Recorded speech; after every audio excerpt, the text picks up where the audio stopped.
प्राणार्पण करण्यापूर्वी सुद्धा वीर शहीद भगत सिंगांनी सांगितलं होतं, मेरा रंग दे बसंती चोला. म्हणजे भारत देशासाठी हसता हसता प्राणाची आहुती देणाऱ्या क्रांतिकारकांचा हा वारसा आहे.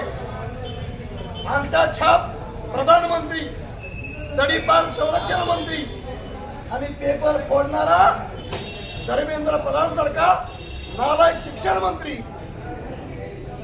याचं देशानं गांभीर्यानं विचार करणं गरजेचं आहे. तुम्ही ईव्हीएम हॅक केल्या, आम्ही शांत बसलो. तुम्ही ईडी ताब्यात घेतली, आम्ही शांत बसलो. तुम्ही सीबीआय ताब्यात घेतली, आम्ही शांत बसलो. स्वायत्त संस्था ताब्यात घेतल्या, आम्ही शांत बसलो. 85,000 बंद केल्या, आम्ही शांत बसलो. इंग्लिश मीडियमचं बाजारीकरण केलं, आम्ही शांत बसलो. तरीही आमचे भावी आदर्शस्तंभ असलेली ही युवा पिढी आई वडिलांनी पोटाला चिमटा घेऊन शिक्षणाची कास धरली आणि शिकवायचा प्रयत्न केला. प्रतिकूल परिस्थितीमध्ये मात करून आज आमचा विद्यार्थी जगाच्या स्पर्धेमध्ये उभा राहत असताना नालायक शिक्षण मंत्री नीटचा पेपर फोडतो आणि देशातल्या 24 लाख विद्यार्थ्यांचं आयुष्य अंधकारमय करतो.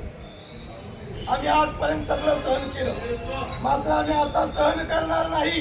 कारण देशाचे भावी आधारस्तंभच घडले नाही पाहिजे, देशाचे भावी क्रांतिकारी घडले नाही पाहिजे.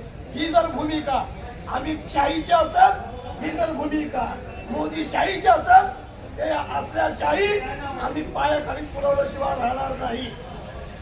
याचा गांभीर्य ओळखून माननीय डॉक्टर राजेंद्र कवय साहेबांच्या राष्ट्रीय नेतृत्वाखाली सातारा जिल्ह्याचे रिपब्लिकन पार्टी जिल्ह्याचे जिल्हाध्यक्ष आदरणीय गणेश विषयभाऊ यांनी आजचा वाढदिवस विद्यार्थ्यांनो केवळ तुमच्यासाठी साजरा करायचा नाही, सोनम वांगचुकला उपोषणाला पाठिंबा द्यायचा म्हणून साजरा करायचा नाही, गोडधोड खायचं नाही, फटाके फोडायचे नाही, आनंद उत्सव साजरा करायचा नाही, जेवणावळी घालायच्या नाही, तर फक्त आणि फक्त देश वाचवण्यासाठी, विद्यार्थी घडवण्यासाठी, सोनम वांगचुकच्या आंदोलनाला पाठिंबा देण्यासाठी हा रिपब्लिकनचा भीमसैनिक आज स्वतःच्या वाढदिवसाच्या दिवशी 1 दिवसाचं लाक्षणिक उपोषण करतो आणि आम्हा सगळ्या कार्यकर्त्यांना उपोषण करायला भाग पाडतो. खरं म्हटलं तर आपल्या भूमिपुत्राची, अशा देशपुत्राची भारत देशाला गरज आहे. इथून पुढे आम्ही कदापि सहन करणार नाही.